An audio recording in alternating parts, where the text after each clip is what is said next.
Estamos de volta, vem pra cá que o papo hoje tá sobre asma. Doutor Alan com a gente, ele é alergista, tá ensinando tudo.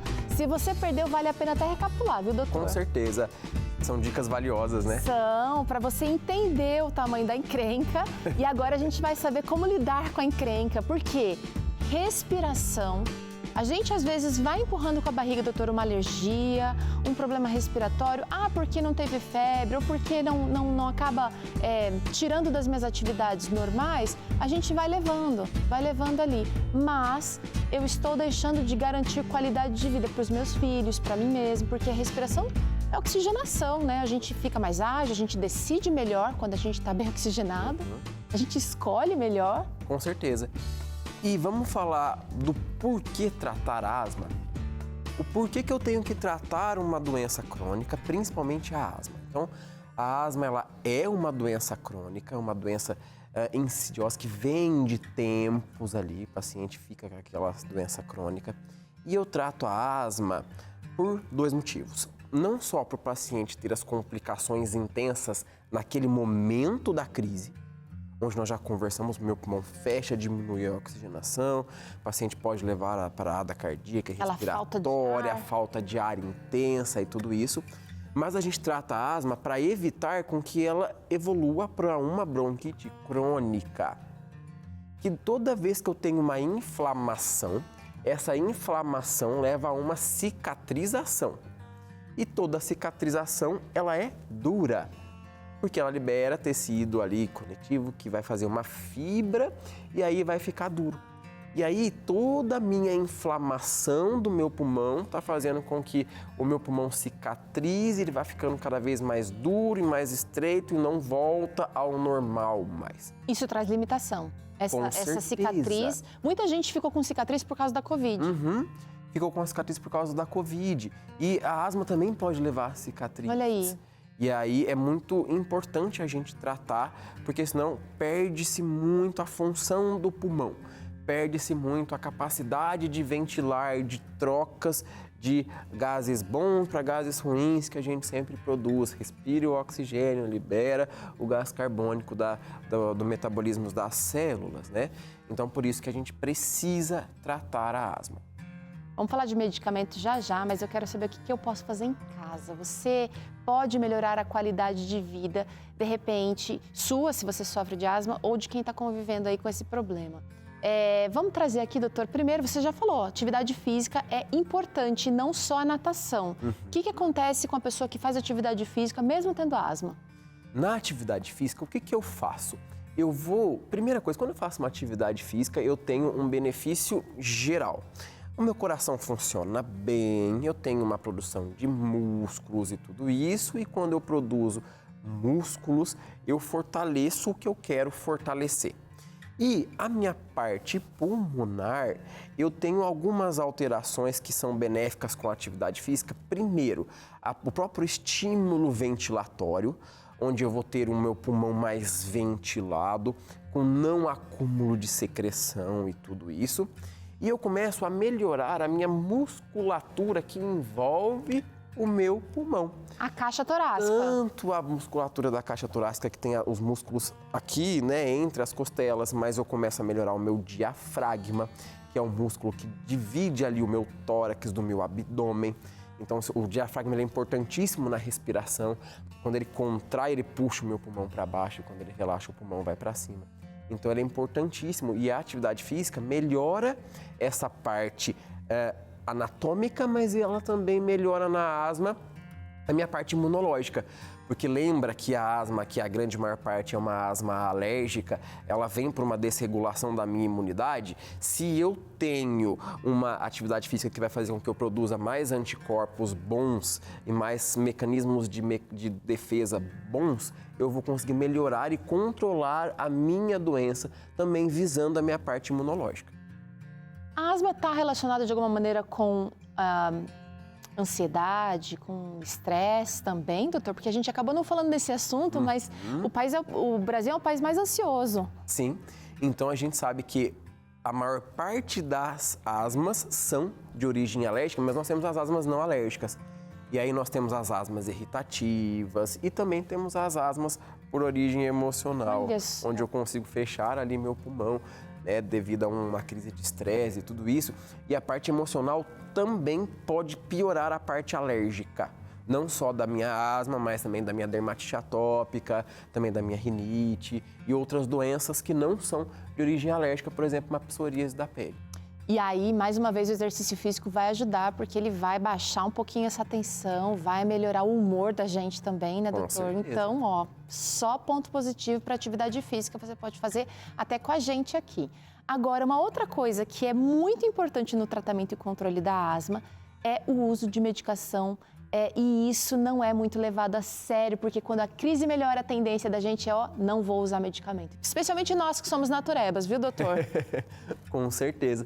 E aqui nós temos duas coisas que a gente precisa ver. Tanto esse fator que você já trouxe pra gente, do paciente melhorou, parou de usar, como do medo que o pessoal ainda tem das bombinhas. Sim, de ser, eu vou ter que ficar dependente pro resto da vida. Faz mal. Gente, bombinhas são nossas amigas. Eu sempre falo isso, bombinha não são nossos inimigos. E normalmente quando o paciente está viciado em uma bombinha da crise é porque ele não está controlado. Ok. Então a gente precisa controlar o paciente para ele não ficar usando medicações ali de crises com uma frequência grande, né? E quando estamos falando em medicações para asma, nós podemos dividir essas medicações em alguns grupos. Então nós temos os grupos dos corticoides inalados. Quando estou falando de corticoides para asma, estou falando de corticoides em doses muito baixas. E essas doses, elas não têm aqueles efeitos que o corticoide, quando eu tomo pela boca ou quando é injetável, tem.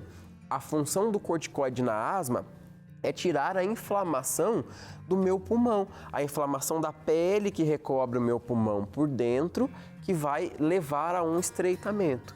Então essa é a função do corticoide na asma. Gente, ele já fez um programa aqui só... Eu lembro que você trouxe um monte aqui de bombinhas aqui para explicar exatamente o mecanismo de funcionamento desses medicamentos e foi muito legal essa aula, tanto que eu me lembro exatamente tudo que você falou. E a gente, quando entende o mecanismo, a gente passa a fazer, aderir ao tratamento. É bem isso, por isso que eu gosto de explicar muito bem. Quem vai lá no consultório sabe que eu explico muito bem, porque entendendo a gente sabe tratar.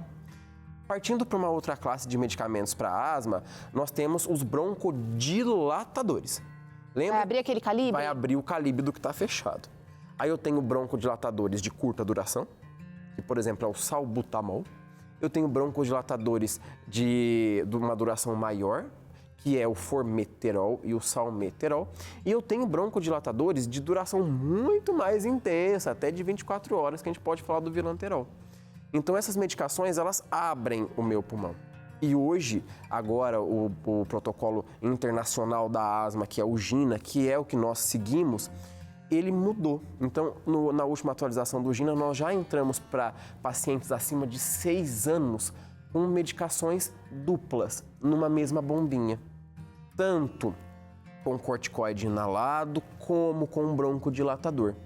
Hoje em dia, o tratamento da asma está cada vez mais agressivo, entre aspas, e é muito entre aspas. Tá atacando do jeito certo. Isso, por quê? Porque eu preciso parar o processo de remodelação pulmonar. Então, eu tenho a suspeita de asma, que o diagnóstico é clínico, eu já entro com uma bombinha para parar de cicatrizar aquele pulmão. E evoluindo um pouco mais para o tratamento, hoje em dia nós temos as drogas como falando de drogas, falamos de medicamentos, tá bom? Hoje nós temos os mesmos medicamentos que atuam no alvo da inflamação. Nós podemos falar dos anticorpos monoclonais. Eu posso citar alguns exemplos. Uau, mas isso já é tecnologia de ponta. Isso são normalmente para os casos de asma grave. Eu tenho vários pacientes que fazem uso. Podemos falar do omalizumab, do dupilumab, do mepolizumab. Uau. Estamos com vários medicamentos que estão vindo e trazendo uma terapêutica no alvo. Eu vou descobrir, vou classificar qual é a asma que o meu paciente tem, eu vou tratar naquele alvo e vai cortar o processo inflamatório daquele alvo. Então tá bem preciso também, doutor. Hoje em dia está bem preciso, a gente deixa isso para quadros de asma grave. Tá. Você vai falar mais um? Da imunoterapia. Esse é bem importante, talvez esse seja um que E leve mais tempo também, né? Sim. E nós temos a imunoterapia. O que é imunoterapia alérgeno específica? Que nós temos vários tipos de imunoterapia, inclusive temos uma imunoterapia que é utilizada para tratamento de cânceres, né, que não é essa que nós alergistas trabalhamos. Então, na imunoterapia alérgeno específica, eu descubro do que o paciente é alérgico e eu faço uma vacina para ele. Então, a gente sabe que o principal causador são os ácaros. Então, a gente faz uma vacina para ele, a gente vai dando essa vacina para o paciente de forma mais diluída até for ficando mais concentrado. No início do tratamento, ocorrem alterações dentro das células que melhoram os sintomas e de sinalização de uma célula para outra, mas com o passar do tempo eu tenho um mecanismo a longo prazo, que é a produção de anticorpos e mecanismos celulares que vão ensinar o meu sistema alérgico a se controlar. É uma reprogramação da minha imunidade para não ficar super reativa. Uhum. E hoje em dia, nas asmas graves, que não está indicada imunoterapia de cara, só quando o paciente está controlado, que a gente tem que usar uma terapêutica alvo, que são os imunobiológicos, a Sociedade Brasileira de Alergia ela já recomenda fazer a imunoterapia junto para eu agir em todos os vieses da asma, para eu cortar aquela inflamação e o paciente ter uma vida tranquila. Olha só quantas opções, vale a pena você discutir com o seu médico e entender de fato. Nem todo médico tem a paciência que o doutor Alain tem aqui de explicar, ou não diria só paciência, doutor, é um dom, um talento de explicar, porque muito da adesão do paciente é da compreensão do tratamento. E a gente é natureba assim aqui, a gente vai falar do estilo de vida o tempo inteiro, mas existem casos em que a medicação ou uma cirurgia são necessários. E tudo bem, porque a gente fez a nossa parte e a medicina vai fazer a dela também. Com certeza. Agora, doutor, a gente está falando sobre controle e tratamento. E existem alguns itens que não são muito considerados por quem está buscando opções, né? Olha esse item aqui, a perda de peso, doutor. Excelente. Perda de peso, ela é importantíssima em vários sentidos, não só nos quadros alérgicos, mas de todo o meu organismo. E uma das comorbidades e um dos critérios que a gente tem que descartar durante uma asma grave é o sobrepeso. O sobrepeso faz com que, por diversos motivos, um deles é até o peso que comprime o meu pulmão, o meu paciente que não tem uma imunidade adequada. Então, a obesidade e sobrepeso aumenta mediadores inflamatórios pelo excesso do peso, da gordura mesmo. Isso já leva a uma piora da minha inflamação. Então, você estimula o seu paciente a perder peso de maneira adequada. A gente tem todo um jeitinho de conversar, né? Claro. Então, mas a gente tem, sim, que falar da perda de peso, que é importantíssima, para asma principalmente. Olha esse outro cuidado que você precisa ter aí para o controle da asma. O ambiente precisa ser limpo. E você não está falando de faxina só aqui, você está falando de aquele olho mais clínico pensando na asma, né, doutor? Eu falo do dia a dia, né? Quando a gente fala em faxina, a gente fala uma vez por semana, né? Cada 15 dias, enfim. Mas o controle da asma em relação ao controle ambiental é muito importante, né? Os estudos mostram que o controle ambiental ajuda muito no controle. Ele não vai ser o divisor de águas, mas ele ajuda muito no controle. Ele deve sim ser levado em consideração. Então, a gente sabe que o principal causador da piora do quadro alérgico respiratório são os ácaros.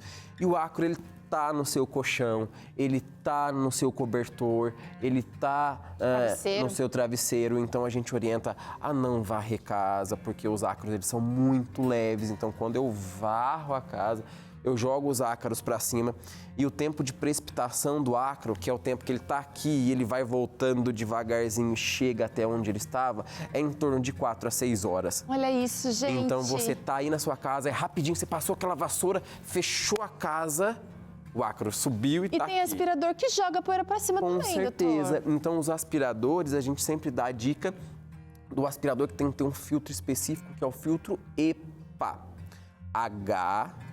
EPA, que é um filtro que vai filtrar os ácaros, porque ele é muito pequenininho, pra gente ver é só microscópio eletrônico mesmo.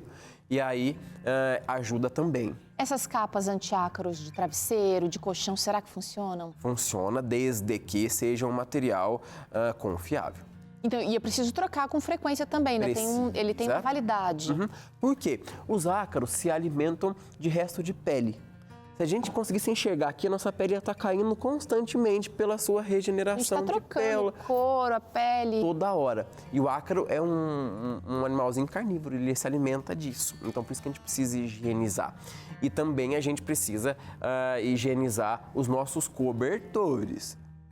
Tanto antes do uso, então, eu já dei a dica aqui de guardar tudo a vácuo e depois eu tiro, não preciso lavar, ou se não tá a vácuo, eu tenho que lavar tudo antes de usar. Mas os cobertores, eles têm que ser higienizados com uma frequência semanal, junto com a roupa de cama. Colocar no sol resolve? Cobertores finos até que resolvem. Agora, edredons grossos, mantas grossas, travesseiros, não. Tem que lavar. Tem que lavar, porque o ácaro que fica lá naquele cantinho, lá no meinho, ele vai gostar, porque fica quentinho. Por favor. Mas o que fica dentro do travesseiro não é legal. Então, cobertas finas pode ser colocado, mas não substitui uma lavagem. Você fica esperto aí, tá? Tem um último cuidado que eu quero trazer ainda aqui para você. Quero ouvir o doutor. Ele falou já um pouquinho sobre isso, mas existe uma vacina para alergia, doutor? Sim, que é o que nós já conversamos, que é a imunoterapia, né? Então, a imunoterapia é muito legal. Ela vai tratar a rinite alérgica, a conjuntivite alérgica, a asma e também a dermatite atópica. E a gente sabe que os nossos pacientes, eles têm um monte de doenças alérgicas juntas e ela é uma ferramenta muito importante que nós alergistas temos na nossa manga para levar para o paciente. E eu quero trazer mais uma coisa que a gente tem que levar em consideração, só mais uma. Hoje em dia, nós estamos com um aumento importante de doença do refluxo gastroesofágico, que é o refluxo que vem lá do estômago, que sobe pelo esôfago, que é um tubo que liga o estômago à garganta, e que ele pode queimar aqui a minha garganta, pode entrar um pouquinho do conteúdo gástrico no meu pulmão, pode subir e dar sintomas respiratórios. E hoje em dia está muito frequente os sintomas dos refluxos, tanto na criança como no adulto. Mas isso vai confundir com asma? Isso confunde com asma.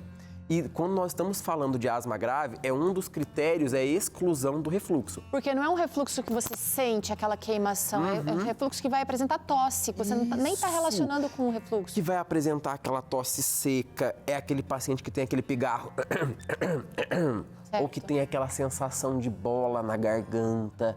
Pode ser refluxo e ele tem que ser levado em consideração, porque senão a gente não consegue controlar a asma, controlar a rinite. E hoje em dia está muito frequente. Então esse é um bônus que a gente tem que ficar sempre atento. Olha, muita informação útil nesse programa, vale a pena você rever, compartilhar com seus amigos aí que você ama, com seus familiares. Ele vai estar disponível para você lá no nosso canal no YouTube, então vai lá daqui a pouquinho, @Vida e Saúde NT. E você pode falar diretamente com o Dr. Alain também, olha, ele disponibilizou as redes sociais aqui, o Instagram é DRA Alain Mesavila, está aparecendo, vamos colocar aqui na tela? O Mesavila, gente, é com 2 Zs e 2 Ls, tá bom? Você responde por lá, doutor? Respondo. Posso demorar um pouquinho, mas eu respondo. Se você quiser informação ali também, fora do Instagram, vai lá no site dralainmesavila.com.br, tá bom? dralainmesavila.com.br. Doutor, é um prazer te receber aqui, viu? Muito obrigado, o prazer é todo meu, é sempre bom estar aqui. Olha só, a gente comentou aqui brevemente sobre os transtornos emocionais que infelizmente fazem parte da vida de muitas pessoas e você está vendo aqui na sua tela já algo que a Novo Tempo está preparando para as pessoas que sofrem de ansiedade ou de algum transtorno emocional. A gente tem quase 10% da população apresentando algum tipo de ansiedade, quase 6% sofrendo de depressão. E é por isso que aqui na Novo Tempo a gente está pensando na revista Esperança Mente Feliz. Já está escrita pelo Dr. César Vasconcelos e ela vai ser um apoio, nós esperamos, para quem sofre com as dores emocionais. Então, nós primeiro pensamos assim, em imprimir e enviar essa revista Esperança Mente Feliz para 50 mil lares. Vamos começar com 50 mil, tá? e a gente precisa da sua ajuda. Eu gostaria de estender a oportunidade de você fazer aí aquela sua doação usando o nosso Pix. Você pode usar a chave de e-mail anjos@novotempo.com. Vai lá, anjos@novotempo.com, ou você pode usar esse QR Code que está aparecendo na sua tela também, tá? Se fizer a doação, você pode mandar o comprovante para o nosso WhatsApp, o WhatsApp dos Anjos, que é 12 981766630, tá bom? Aí é uma forma de agradecer a você, a gente vai mandar o nosso botão colecionável dessa campanha que está sendo um sucesso. São já 18 anos que os Anjos da Esperança transformam vidas. A gente vai para o intervalo agora. Na volta tem Claramente com o Dr. César Vasconcelos. Ainda hoje tem Boletim de Saúde com Flávia Souza. E você vai acompanhar uma conversa interessante com Wesley Fonseca sobre o lançamento da Douradores 5. A gente volta já.